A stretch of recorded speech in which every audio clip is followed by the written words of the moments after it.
Hello नमस्कार साथियों, स्वागत है आप लोग सभी को ब्राइट फ्यूचर लाइव में। साथियों, आप लोग ने कमेंट किए थे कि जीके जीएस का प्रैक्टिस सेट स्टार्ट कीजिए रेलवे एग्ज़ाम के लिए।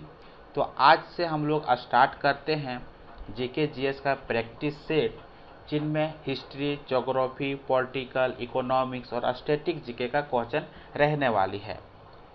तो यह बुक जो है वह खान सर का बुक है।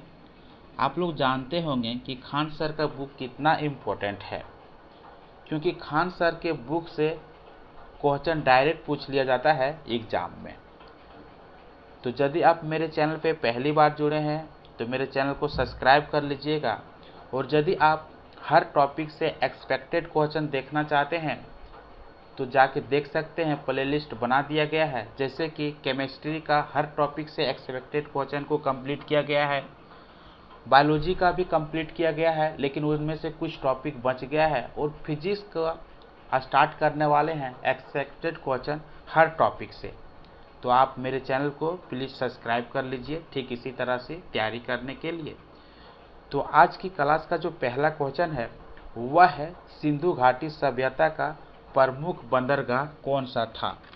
तो सिंधु घाटी सभ्यता का प्रमुख बंदरगाह लोथल था। तो ऑप्शन नंबर सी इसका सही आंसर हो जाती है।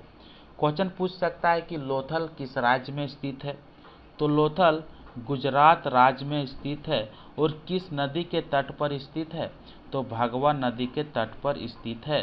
तो इस बात को ध्यान में रखिएगा, क्वेश्चन यहीं से पूछा जाता है। अगला क्वेश्चन पूछ सकता है कि मोहनजोदड़ो कहाँ पे है। तो मोहनजोदड़ो पाकिस्तान में है और सिंधु नदी के तट पर स्थित है। तो इस बात को ध्यान में रखिएगा। अगला क्वेश्चन पूछ सकता है हड़प्पा से कि हड़प्पा कहाँ पे है, किस नदी के तट पर स्थित है। तो हड़प्पा जो है वह रावी नदी के तट पर स्थित है। इस बात को भी ध्यान रखिएगा।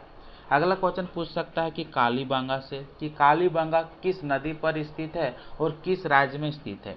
तो कालीबंगा राजस्थान राज्य में स्थित है और घग्गर नदी के तट पर स्थित है। तो यहाँ से जितना भी क्वेश्चन बन सकता था सभी को डिस्कस कर दिए, इससे बाहर नहीं जाएगा। अगला क्वेश्चन है 1857 की क्रांति का प्रारंभ कहाँ से हुआ था। तो 1857 की क्रांति मेरठ से हुआ था, और कब हुआ था। तो 10 मई 1857 को हुआ था। तो इस बात को ध्यान में रखिएगा। तो ऑप्शन नंबर 20 का सही आंसर हो जाती है। अगला क्वेश्चन है, अशोक के अभिलेख मुख्य रूप से किस लिपि में है। तो अशोक का अभिलेख मुख्य रूप से ब्राह्मी लिपि में लिखी गई है। इस लिपि में बाईं से दाईं की ओर लिखी जाती है। इस बात को ध्यान रखिएगा, क्वेश्चन ये पूछा जाता है कि अशोक के अभिलेख जो लिखी गई है ब्राह्मी लिपि में, वह बाईं से दाईं ओर लिखा गया है कि दाईं से बाईं ओर लिखा गया है। यह क्वेश्चन पूछा जाता है, ध्यान में रखिएगा। अगला क्वेश्चन है, पानीपत का प्रथम युद्ध कब लड़ा गया था। तो पानीपत का प्रथम युद्ध 21 अप्रैल 1526 में लड़ा गया था। तो ऑप्शन नंबर ए इसका सही आंसर हो जाती है। और पानीपत का जो प्रथम युद्ध 21 अप्रैल 1526 को जो लड़ी गई थी वह किसके बीच में लड़ी गई थी। तो बाबर और इब्राहिम लोदी के बीच में लड़ी गई थी। तो इस बात को भी ध्यान में रखिएगा, कभी कभी पूछ लिया जाता है कि किसके बीच में लड़ी गई थी। अगला क्वेश्चन पूछ सकता है कि पानीपत का दूसरा युद्ध कब हुआ था। तो पानीपत का दूसरा युद्ध 5 नवंबर 1556 में हुआ था, और किसके बीच में हुआ था। तो अकबर और हैमू के बीच में हुआ था। अगला क्वेश्चन पूछ सकता है कि पानीपत का तीसरा युद्ध कब हुआ था। तो पानीपत का तीसरा युद्ध 14 जनवरी 1761 में हुआ था। मराठा और अहमद शाह अब्दाली के बीच में हुआ था। तो इस बात को भी ध्यान में रखिएगा। अगला क्वेश्चन है, स्वदेशी आंदोलन किस वर्ष प्रारंभ हुआ था। तो स्वदेशी आंदोलन किस वर्ष प्रारंभ हुआ था। तो 7 अगस्त 1905 को प्रारंभ हुआ था। तो ऑप्शन नंबर ए इसका सही आंसर हो जाती है। अगला क्वेश्चन पूछ सकता है कि बंगाल का विभाजन कब हुआ था। तो बंगाल का विभाजन भी 1905 में हुआ था। तो इस बात को भी ध्यान में रखिएगा। अगला क्वेश्चन है, भारत की सबसे लंबी नदी कौन सी है। तो भारत की सबसे लंबी नदी गंगा नदी है, जिसकी लंबाई 2525 किलोमीटर है। ये भी बात ध्यान में रखिएगा। अगला क्वेश्चन है, कर्क रेखा भारत के कितने राज्यों से गुजरती है? तो कर्क रेखा भारत के 8 राज्यों से होकर गुजरती है। कौन कौन राज्य से होकर गुजरती है? Number 1 Gujarat, number 2 Rajasthan, number 3 Madhya Pradesh, number 4 Chhattisgarh, number 5 Jharkhand, number 6 Paschim Bangal, number 7 Tripura, number 8 Mizoram. तो ये 8 राज्यों से होकर कर्क रेखा गुजरती है, तो ध्यान में रखिएगा। अगला क्वेश्चन है, भारत में मानसून सबसे पहले किस राज्य में आती है? तो भारत में मानसून सबसे पहले केरल राज्य में आती है। तो ऑप्शन नंबर बी इसका सही आंसर हो जाती है। अगला क्वेश्चन है, भारत का सबसे बड़ा पठार कौन सा है? तो वह दक्कन पठार है। तो ऑप्शन नंबर सी इसका सही आंसर हो जाती है। अगला क्वेश्चन है, थार मरुस्थल किस राज्य में स्थित है? तो थार मरुस्थल राजस्थान राज्य में स्थित है। तो ऑप्शन नंबर सी इसका सही आंसर हो जाती है। अगला क्वेश्चन है, योजना आयोग की स्थापना कब हुई? तो योजना आयोग का स्थापना 15 मार्च 1950 को किया गया था। तो ऑप्शन नंबर बी इसका सही आंसर हो जाती है। अगला क्वेश्चन है, जीडीपी का पूरा नाम क्या है? तो जीडीपी का पूरा नाम ग्रॉस डोमेस्टिक प्रोडक्ट है। तो ऑप्शन नंबर ए इसका सही आंसर हो जाती है। अगला क्वेश्चन है, मुद्रास्फीति का संबंध किससे है?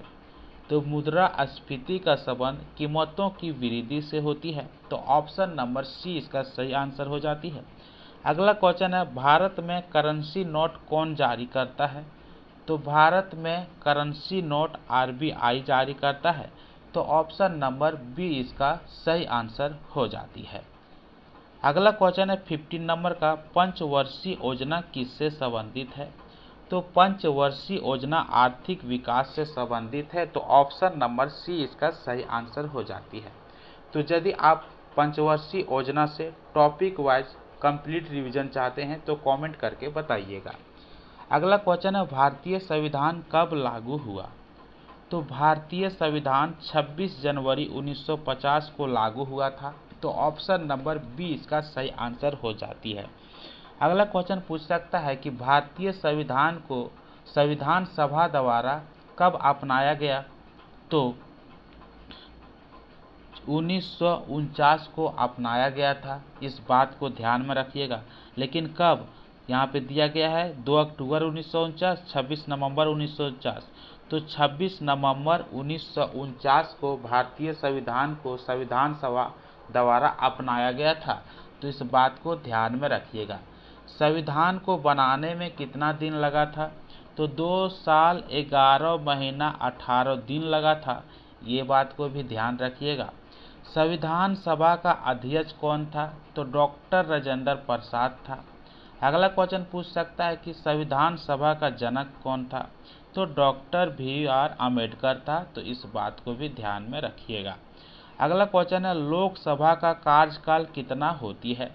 तो लोकसभा का कार्यकाल जो होती है वह 5 वर्ष की होती है, लेकिन राज्यसभा का सदस्य का जो कार्यकाल होती है वह 6 वर्ष की होती है।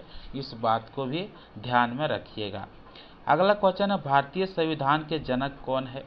तो भारतीय संविधान का जनक डॉक्टर BR अम्बेडकर है। अभी हम लोग डिस्कस किए। राष्ट्रपति का चुनाव कौन करता है? तो राष्ट्रपति का चुनाव निर्वाचक मंडल करता है। तो ऑप्शन नंबर सी इसका सही आंसर हो जाती है। अगला क्वेश्चन है, मौलिक अधिकार कितने हैं? तो भारत के संविधान में मौलिक अधिकार जो है वह 6 है। तो ऑप्शन नंबर बी इसका सही आंसर हो जाती है। भारत का राष्ट्रीय खेल क्या है? तो भारत का राष्ट्रीय खेल हॉकी है। ऑप्शन नंबर बी इसका सही आंसर हो जाती है। जन गण मन के रचयिता कौन है? तो रविंद्रनाथ टैगोर है। तो ऑप्शन नंबर 20 का सही आंसर हो जाती है। अगला क्वेश्चन है आरबीआई का मुख्यालय कहाँ स्थित है? तो आरबीआई का मुख्यालय मुंबई में है, तो ऑप्शन नंबर सी इसका सही आंसर हो जाती है। अगला क्वेश्चन पूछ सकता है कि आरबीआई की स्थापना कब हुआ था? तो 1 अप्रैल 1935 को हुआ था, तो इस बात को ध्यान में रखिएगा। अगला क्वेश्चन है भारत का राष्ट्रीय पशु कौन सी है? तो भारत की राष्ट्रीय पशु बाघ है। अगला क्वेश्चन है भारत का राष्ट्रीय फूल कौन सी है? तो भारत की राष्ट्रीय फूल कमल है। तो दोस्तों, आप लोग को यह प्रैक्टिस सेट कैसा लगा और यह प्रैक्टिस सेट में आप लोग 25 क्वेश्चन में से कितना क्वेश्चन को सही किए, आप कमेंट करके बताइएगा। अब हम लोग मिलते हैं नेक्स्ट वीडियो में, और नेक्स्ट वीडियो जो आने वाली है शाम में, वो आएगी बायोलॉजी का इम्पोर्टेंट क्वेश्चन या तो फिजिक्स का इम्पोर्टेंट क्वेश्चन आ सकता है, क्योंकि बायोलॉजी में से हम लोग बहुत आने के आधा सिलेबस कंप्लीट कर चुके हैं। केमिस्ट्री तो पूरी तरह से कंप्लीट हो चुका है, अब प्लेलिस्ट बना दिया गया है, आप जाके देख सकते हैं। और फिजिक्स में से अभी कुछ नहीं हुआ है, तो फिजिक्स को ही स्टार्ट करने वाले हैं। तो अब हम लोग मिलते हैं नेक्स्ट वीडियो में।